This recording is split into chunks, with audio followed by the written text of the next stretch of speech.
terpenting yang terjadi pada tahun 2 Hijriah adalah pernikahan antara putrinya Nabi Muhammad SAW, putri tercinta yang bernama Sayyidah Fatimah dengan Sayyidina Ali bin Abi Thalib.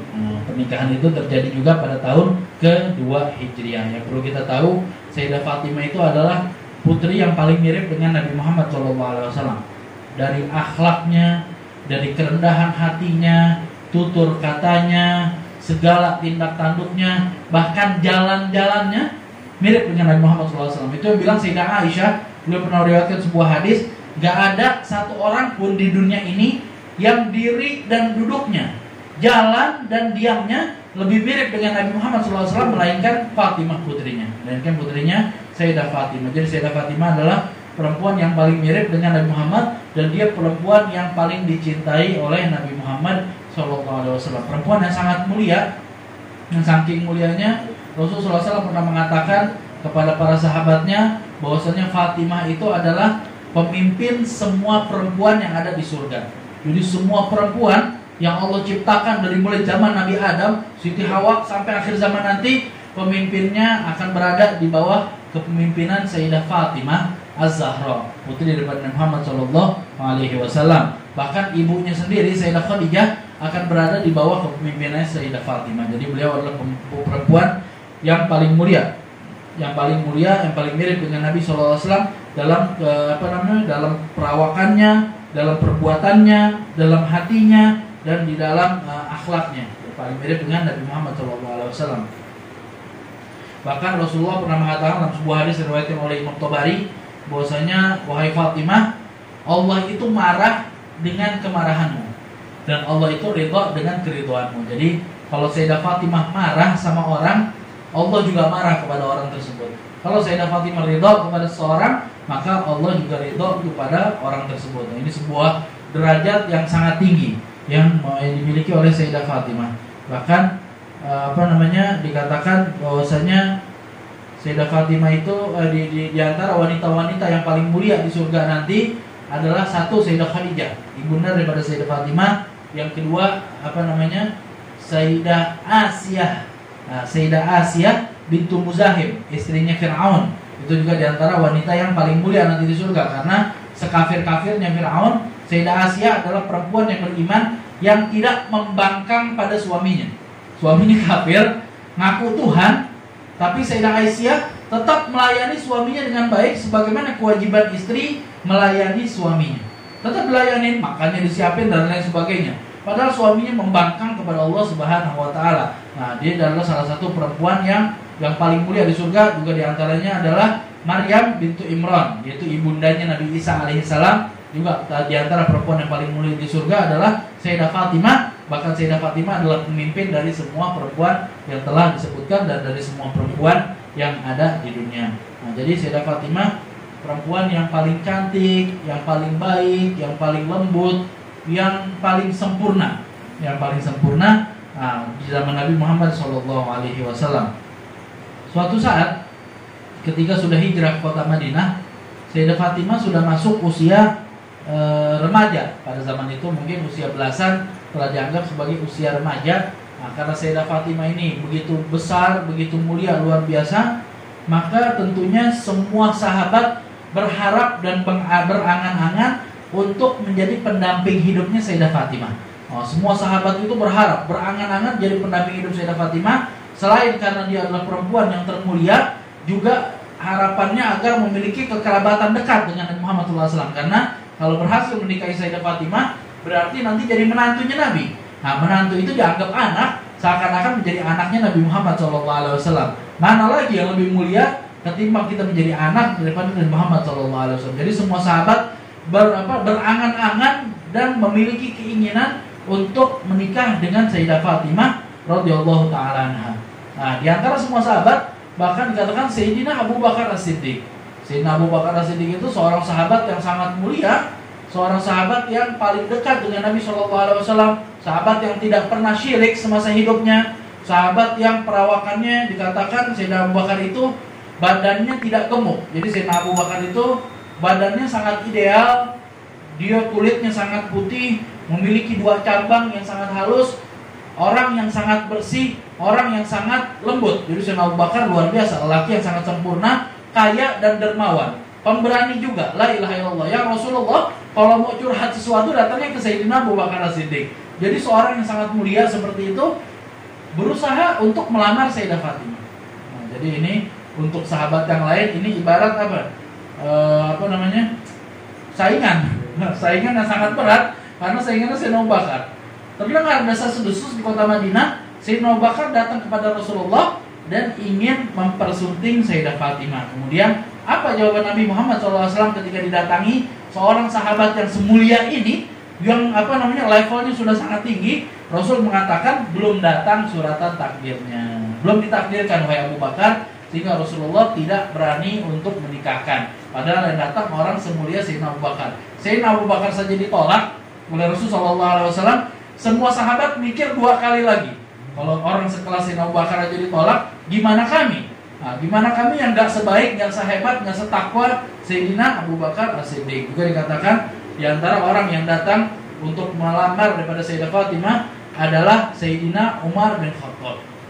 Kalau tadi Sayyidina Abu Bakar seorang yang dermawan luar biasa, Sayyidina Umar ini kesatria, jagoan di antara orang-orang Quraisy, yang bahkan ketika dia mau hijrah aja, orang-orang lain hijrah dengan cara diam-diam, Sayyidina Umar itu hijrahnya terang-terangan. Nah, orang-orang yang lain, sahabat yang lain pas mau hijrah dari kota Madinah ke kota Mekah, diam-diam, malam-malam lewat jalan tersembunyi, lewat jalan berbeda, lewat belakang-belakang rumah, lewat pinggiran-pinggiran gunung, agar menyamarkan jejak, agar tidak ketahuan oleh orang Quraisy. Sayyidina Umar ketika mau hijrah, pagi-pagi dia udah naik ke pasar. Orang lagi kumpul, lagi sibuk, lagi heboh.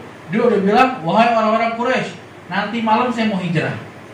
Yang mau anaknya jadi yatim, istrinya jadi janda, ibunya kehilangan putra, silahkan cegat saya di belakang gunung, karena saya bakal lewat situ nanti malam. Ayo silahkan. Dipersilahkan oleh Sayyidina Umar bin Khattab. Ini kesatria luar biasa, yang kalau seandainya nikah dengan Sayyidah Fatimah, tentunya dia bisa lindungi Sayyidah Fatimah, dia bisa menjaga Sayyidah Fatimah dengan sangat baik. Rasul pun tentunya merasa tenang menyerahkan putrinya dengan orang sekesatria Sayyidina Umar bin Khattab. Namun ketika Sayyidina Umar meminang dan melamar Sayyidah Fatimah, maka Rasulullah SAW mengatakan urusan Fatimah berada di tangan Allah yang Maha Agung. Jadi bukan saya yang menentukan adalah Allah Subhanahu wa taala, dan sampai detik ini belum datang perintah Allah untuk menikahkan Fatimah. Nah, bagaimana seorang wanita yang sangat mulia, yang bahkan pernikahannya saja tergantung dari wahyu ataupun perintah yang Allah turunkan kepada ayahnya. La ilaha illallah. Sampai Sayyidina Umar ditolak,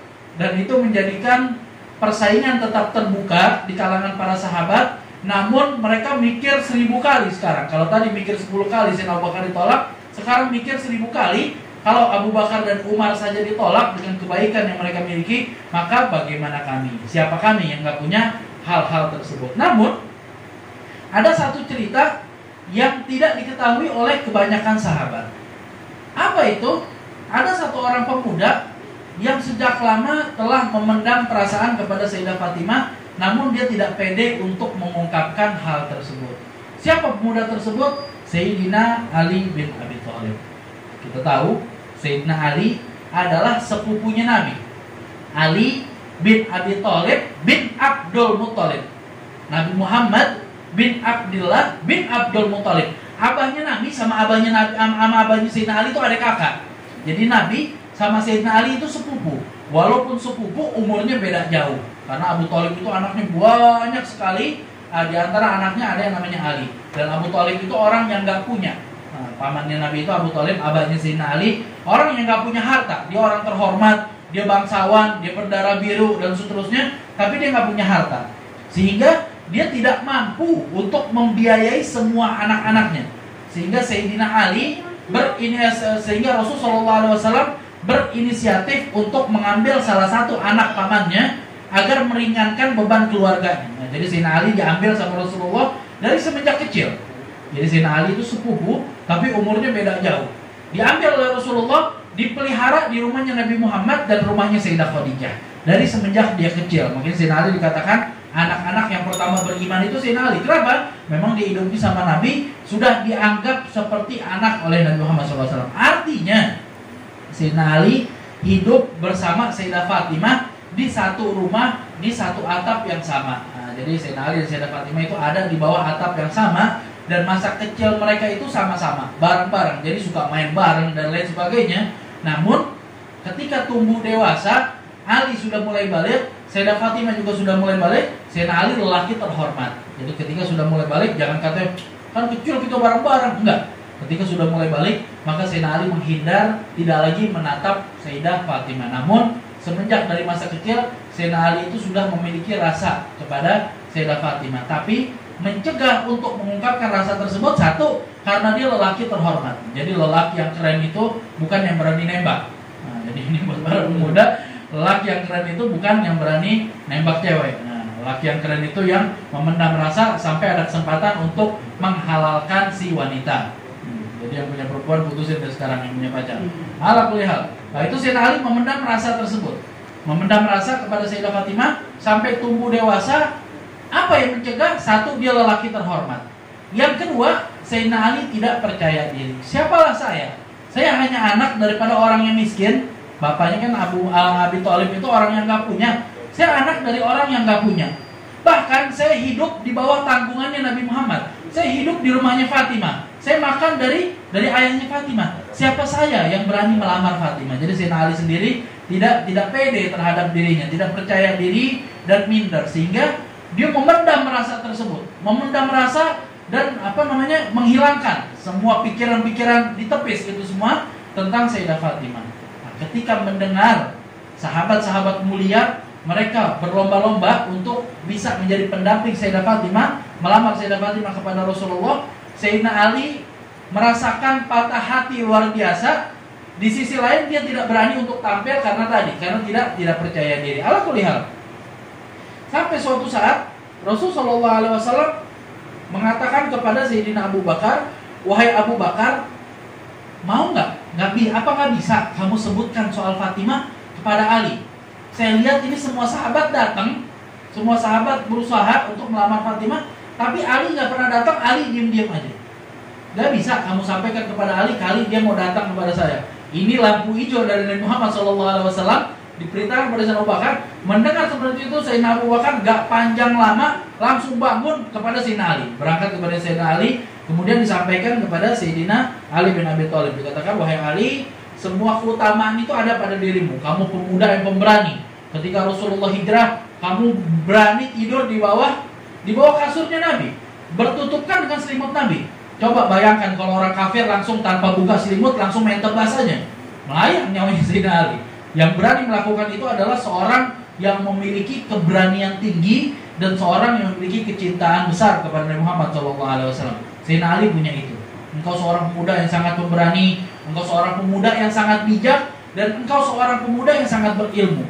Ini orang-orang lagi berusaha datang kepada Nabi Muhammad SAW buat lamar Fatimah. Kenapa kamu diam-diam aja? Kenapa kamu juga tidak ikut di dalam kompetisi tersebut? Maka mendengar seperti itu, Sayyidina Ali tertunduk. Dalam satu riwayat beliau menangis. Dengan ucapan Sayyidina Abu Bakar, Sayyidina Ali menangis terseduh-seduh. Kemudian Sayyidina Ali mengatakan, wahai Abu Bakar, engkau telah mengingatkan perkara yang telah aku lupakan. Jadi memang Sayyidina Ali dari riwayat ini disimpulkan, Sayyidina Ali telah lama memendam rasa kepada Sayyidah Fatimah. Namun beliau tidak percaya diri. Diingatkan kepada oleh Sayyidina Abu Bakar, beliau menangis. Kemudian Sayyidina Abu Bakar tetap menyemangati agar Sayyidina Ali berangkat, karena memang Rasul sendiri sudah menyebut-nyebut Sayyidina Ali. Maka Sayyidina Ali memberanikan diri untuk coba berangkat kepada Nabi Muhammad SAW. Ketika Sayyidina Ali datang, Rasulullah sedang ada di rumah istrinya Ummu Salamah. Nah, Sayyidina Ali datang kepada Rasulullah SAW dalam keadaan tertunduk di hadapan Nabi. Rasulullah bertanya, wahai Ali, alakah hajah? Kamu punya hajat sehingga aku penuhi nanti keperluanmu. Sayyidina Ali tidak bisa berkata-kata, lidahnya keluh, tidak bisa berucap. Kenapa? Saking malunya di hadapan Nabi Muhammad SAW. Namun beliau paksakan. Maka beliau katakan, ya Rasulullah, semenjak kecil engkau yang telah memelihara dan mengasuh saya, engkau yang telah mendidik saya.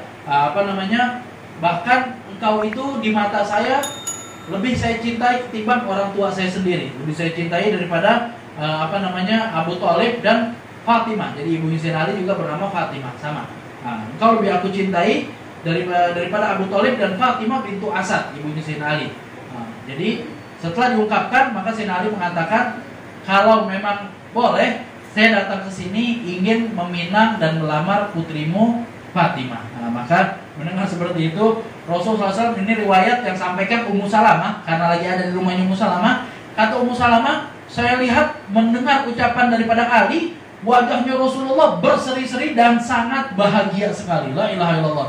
Jadi ini yang ditunggu-tunggu oleh baginda Nabi Muhammad SAW. Bahkan sampai beliau menolak lamaran dari Abu Bakar dan Umar. Dari Sayyidina Ali datang dengan sangat berseri-seri. Rasulullah menyambut kedatangan beliau dengan tangan terbuka, dengan hati yang terbentang lebar. Maka Sayyidina Ali karamallahu wajhah telah direstui oleh Nabi Muhammad SAW untuk meminang putrinya, yaitu Sayyidah Fatimah Az-Zahra radhiyallahu taala anha. Kemudian diriwayatkan Rasulullah SAW mengatakan, sebentar wahai Ali, biar saya tanya Fatimah. Jadi Rasulullah senang atas pinangan Sayyidina Ali, tapi tentunya Rasulullah itu orang tua yang bijak, tidak serta-merta karena beliau senang terus nggak mau minta pendapat putrinya. Padahal boleh-boleh saja Rasulullah harus menikahkan tanpa pendapat Sayyidah Fatimah. Tapi tetap ini ajar buat kita semua, pelajaran buat orang tua yang punya anak, paling tidak minta pendapat dari si perempuan, karena dia akan menjalani kehidupan pernikahan. Rasulullah SAW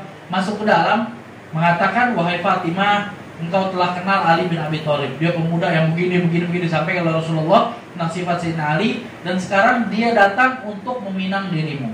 Kamu terima apa enggak? Apa jawaban Sayyidah Fatimah? Sayyidah Fatimah diam 1000 bahasa. Dikatakan perempuan yang terhormat juga punya rasa malu yang besar, sehingga nggak berani, iya pak, terima aja pak. Enggak. Tentang yang datang ganteng, kaya misalnya, langsung anaknya, pak terima, enggak. Sayyidah Fatimah sangat punya rasa kepada Sayyidina Ali, namun beliau karena saking terhormatnya, rasa malu itu menahan untuk bahkan mengatakan iya. Sayyidah Fatimah diam 1000 bahasa. Makanya ada kaidah suku Tuhan na'amuha. Kalau perempuan yang terhormat itu sudah diam, berarti dia setuju. Nah, dia setuju, maka itu dianggap sebagai persetujuan. Rasulullah SAW keluar lagi menghadap kepada Sayyidina Ali. Kemudian Rasul mengatakan, mahar apa yang engkau punya wahai Ali? Di situ Sayyidina Ali mengatakan, ya Rasulullah, kamu tahu saya orang yang gak punya. Harta saya itu cuma 3 sekarang. 1 pedang yang saya pakai berjihad di jalan Allah. Yang kedua unta yang saya pakai berjihad dan keperluan sehari-hari. Yang ketiga baju besi yang melindungi tubuh saya ketika di dalam peperangan. Cuman itu 3 harta saya Rasulullah. Maka Rasulullah SAW mengatakan, pedang itu kamu butuhkan untuk jihad. Unta kamu butuhkan untuk akomodasi, untuk ngiter-ngiter, butuh cari harta, cari uang, kehidupan sehari-hari. Baju besi itu yang kamu jual. Jadi kata Rasulullah, baju besi saja yang kamu jadikan mahar. Maka buru-buru Sayyidina Ali menjual baju besinya. Nah, dirupiahkan. Kalau kata guru saya juga Baharul, dirupiahkan itu hasilnya sekitar 5 juta rupiah. Nah, jadi baju besinya dijual sekian dinar, sekian dirham, kepingan perak, maka terkumpul uang kalau dirupiahkan 5 juta rupiah, dan itu semua langsung diserahkan kepada Nabi Muhammad SAW. Nah, Rasulullah ambil uang tersebut dibagi jadi 3 oleh Rasulullah SAW. Yang satu dipergunakan untuk membeli wangian, minyak wangi. Zaman dahulu kan nggak kayak sekarang. Zaman dahulu minyak wangi itu terbatas, dan minyak wangi itu harganya sangat mahal. Itu di zaman dahulu, karena yang bisa dijadikan wangian hanya bunga-bunga tertentu dengan teknologi seadanya, atau minyak misik. Misik itu bisa diambil dari apa? Misik yang asli. Minyak misik yang asli itu diambil dari darahnya kijang. Nah, jadi kijang kalau sudah mulai tua, di bagian belakangnya itu ada kulit yang namanya fa'roh. Di dalam tubuhnya ada kulit yang namanya fa'roh. Nah, darah yang masuk ke dalam fa'roh tersebut lama-kelamaan akan menimbulkan aroma harum dan dinamakan misik. Nah, dinamakan misik ya. Jadi kata para ahli fikih, darah itu kan najis, tapi ada pengecualian. Di antara pengecualiannya adalah darah yang masuk ke dalam fa'roh dan menjadi misik, itu termasuk darah najis yang berubah menjadi suci. Nah, di mana kita mau cari kijang yang udah tua? Gak semua kijang ada. Kijang yang sudah tua, yang di pinggangnya ada misiknya. Di mana mau cari? Oke, kalau ada pun harganya sangat mahal. Maka Rasulullah SAW, uang yang diberikan Sayyidina Ali sekitar 5 juta itu dibagi menjadi 3. Sepertiganya untuk membeli wangian. Sepertiganya untuk membeli perkakas rumah. Perkakas rumahnya bukan yang mewah, perkakas rumahnya itu kulit diikat menjadi jahit menjadi bantal, isinya pelepah kurma dan 1 lembar selimut. La ilaha illallah. Udah itu doang. Perkakas rumah pernikahan Sayyidina Ali dan Sayyidah Fatimah adalah 1 bantal dari kulit, di dalamnya isinya pelepah kurma, juga 1 helai kain yang beliau jadikan alas duduk atau beliau jadikan selimut. Yang Sayyidah Fatimah katakan, selimut itu yang kalau siang ketika menggembala kambing aku jadikan jadi alas duduk, dan kalau malam aku tidur dengan suamiku, selimut itu aku jadikan alas duduk itu aku jadikan sebagai selimut. Yang kalau ditarik ke kepala, kaki kami kelihatan, dan kalau kami tarik ke bawah, kepala kami kelihatan. La ilaha illallah. Ini perempuan yang dikatakan pemimpin daripada semua perempuan yang ada di surga. Perempuan yang paling mulia dari awal sampai akhir zaman. Perempuan yang paling terhormat, luar biasa. Tapi lihat kehidupannya, sederhana, hanya seadanya. Nah, jadi itu perkakas yang diberikan Nabi Muhammad SAW. Sepertiga yang lain digunakan untuk menyambut tamu, untuk mengadakan walimah.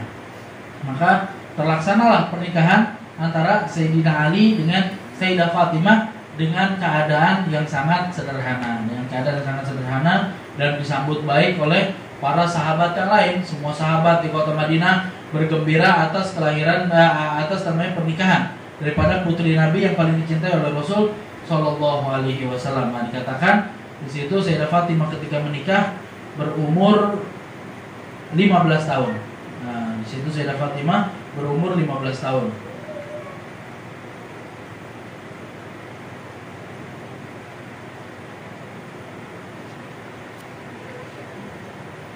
Ala kulli hal. Nah, jadi memang pernikahan itu terjadi pada tahun ke-2 Hijriah. Nah, di antara yang didoakan dari Muhammad SAW saat pernikahan tersebut adalah Rasul mendoakan, ya Allah, keluarkan dari 2 orang ini al-kathir atau thayyib, anak keturunan yang banyak dan soleh, anak keturunan yang banyak dan baik. Dan para sahabat bersaksi memang di antara hasil pernikahan yang anak keturunan yang banyak dan soleh adalah pernikahan Sayyidina Ali dengan Sayyidah Fatimah Az-Zahra radhiyallahu ta'ala anha. Maka mereka hidup menjalani kehidupan pernikahan yang sangat sederhana, sangat seadanya, tidak bergelimangan harta, dan itu dijalani dengan kesabaran luar biasa. Makanya tidak heran mereka adalah orang yang di dunia mungkin zahirnya mereka menderita, namun di akhirat mereka adalah orang-orang yang paling berbahagia. Boleh itu menjadi sebuah pelajaran untuk itu semua, baik yang sudah menikah atau yang akan menikah nantinya. Contohlah jenis-jenis pernikahan seperti ini, ketika seorang suami menghormati istrinya. Sayyidina Ali itu menghormati Sayyidah Fatimah luar biasa. Menghormati Sayyidah Fatimah, tidak segan untuk membantu pekerjaan rumah yang dilakukan oleh Sayyidah Fatimah. Begitupun seorang istri yang sangat menghargai suaminya, sehingga keridhaan Sayyidina Ali itu adalah kesenangan terbesar bagi Sayyidah Fatimah. Ada satu riwayat yang menarik. Sayyidah Fatimah itu suatu hari bercanda dengan Sayyidina Ali. Tiba-tiba ada satu omongan dari Sayyidah Fatimah yang tanpa disengaja menyinggung perasaan Sayyidina Ali. Gak sengaja, tidak disengaja, tiba-tiba satu omongan yang membuat Sayyidina Ali tersinggung. Sayyidina Ali terdiam. Di situ Sayyidah Fatimah angkat wajah, dilihat Sayyidina Ali wajahnya memerah, artinya beliau terdiam dan menahan rasa marah. Apa yang dilakukan oleh Sayyidah Fatimah? Apakah serta-merta dia bilang, bapak saya Nabi, kamu itu bukan siapa-siapa, kamu itu gak boleh marah, saya ini perempuan terhormat, saya sudah diramalkan sebagai perempuan yang akan memimpin di surga. Apa yang dilakukan Sayyidah Fatimah? Beliau tidak ucapkan hal semacam itu.